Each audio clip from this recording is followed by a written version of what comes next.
স্ত্রী স্বামীকে দেখতে পারে না। আজকে পরকীয়া প্রেম গোটা পৃথিবীকে স্তব্ধ করে দিয়েছে।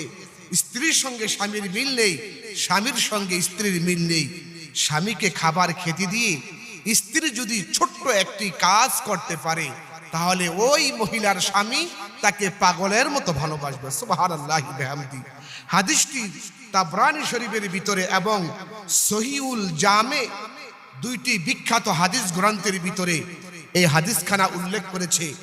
রাসূল করিম সাল্লাল্লাহু আলাইহি ওয়াসাল্লাম তিনি বলেছেন, স্বামী যখন খাবার খেতে বসবে তখন স্ত্রী যদি একটি কাজ করতে পারে, তাহলে স্বামী স্ত্রীকে পাগলের মতো ভালোবাসবে। সুবহানাল্লাহি বিহামদি।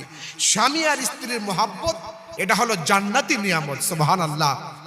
আল্লাহ রসুল বলেছেন, আমার কাছে তিনটি জিনিস সবচাইতে প্রিয়। কয়টি জিনিস বলেন? তিনটি জিনিস আল্লাহর হাবিবের কাছে